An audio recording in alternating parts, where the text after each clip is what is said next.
China has warned the U.S. against aggravating trade ties following President Trump's move to ban U.S. firms from using foreign telecoms equipment on national security grounds, a move that basically bars Huawei from the U.S. market. The ongoing trade talks could be affected by this, as Beijing says there's no information on when U.S. delegations is coming there for further talks. But the Foreign Ministry says both sides still need to keep faith that meaningful talks will continue. 我们坚决反对任何国家根据自己的国内法对中国的实体实施单边制裁，也反对泛化国家安全概念，滥用出口管制措施。谈判磋商要有意义，就必须有诚意。那么，从美方此前谈判中的表现来看，我觉得特别需要强调2点。第一，是必须讲原则，就是必须相互尊重、平等互利。第二，是必须守信用，不得翻手为云、覆手为雨。 The rise in tensions follow Mr. Trump signing that executive order late on Wednesday. It's being seen as taking direct aim at China's telecoms giant Huawei. The U.S. Commerce Department has also added Huawei to an export blacklist along with 70 other firms. It means American firms will need to apply for licenses to sell components to it. Huawei criticized the move, saying restricting its business in the U.S. will not make the country more secure.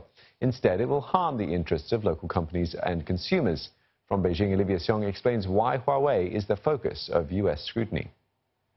Well, the U.S. has long been wary of Huawei's supposed close relationship with China's Communist Party, but Washington is also more concerned about national security because it says that Huawei equipment may be able to provide a backdoor to its American networks, and it has been actively lobbying other countries, its allies, to ban using Huawei technology as well. And so far, countries like Australia, New Zealand and Japan have heeded the call, and the U.S. is saying that they are concerned that intelligence could inevitably be shared through China spying through Huawei. This is even though Huawei has repeatedly denied these accusations on many occasions, not just now but in the many months before that. So what we are seeing really and what observers are seeing is that this is also really a race between the U.S. and China over technology, and to be the leader in particular in 5G technology.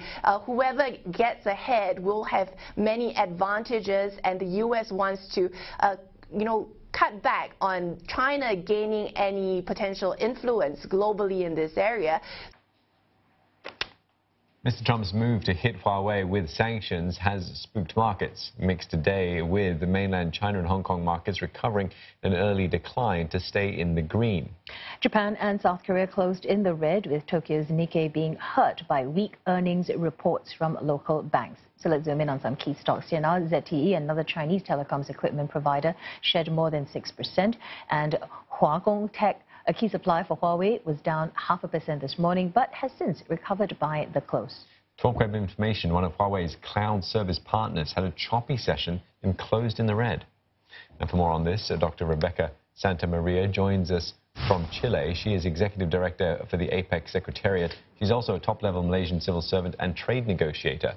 Dr. Santamaria, thanks for joining us. Firstly, tell us, as a negotiator, looking at how things sort of have come about, all these tit-for-tat tariff moves, what would you say would help us understand what it would take to bring both sides back to the table?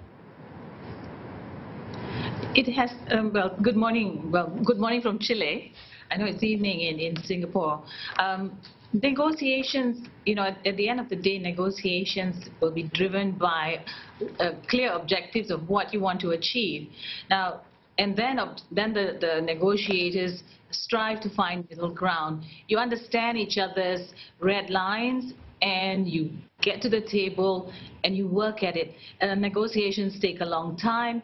It's a matter of understanding the objectives of each party, and really it's about the will to find middle ground. Are you seeing much will in this regard to find a middle ground by both sides, China and the U.S.?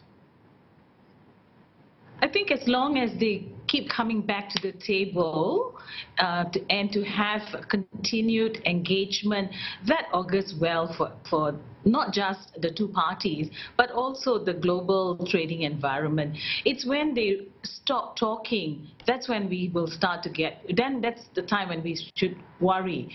But as far as we hope, as far as members of the economies of APEC are concerned, we wish to see the two parties engage on a continuous basis.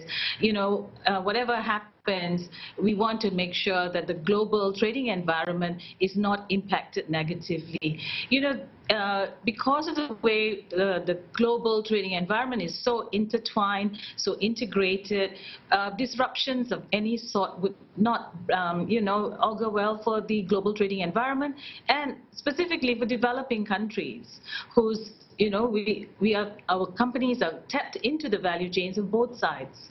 So speaking of those disruptions, those potential disruptions, you know, let's look at this now. With the U.S. on the offensive, it seems, you know, what kind of retaliatory measures, you know, do you think China can pull off, though? You know, at the end of the day, you want to avoid a tit for tat. I think we need to focus on the big picture and what is it that we want to achieve for the global trading environment, for global growth, global economic growth. I think that should be the driving force, as opposed to looking for tit for tat, because in that kind of situation nobody wins.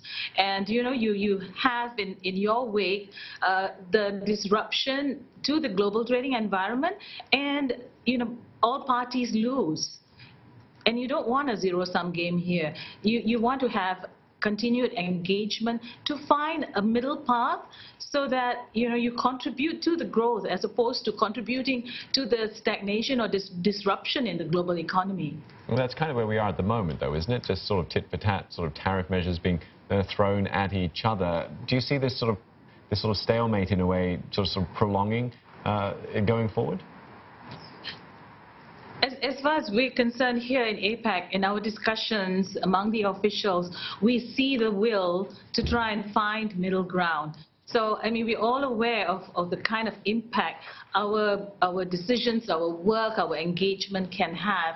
And I don't think any of us want to see, you know, us causing that kind of major disruption to the global trading environment. All right, many thanks for your thoughts this evening. Dr. Rebecca Santamaria, Executive Director of the APEC Secretariat.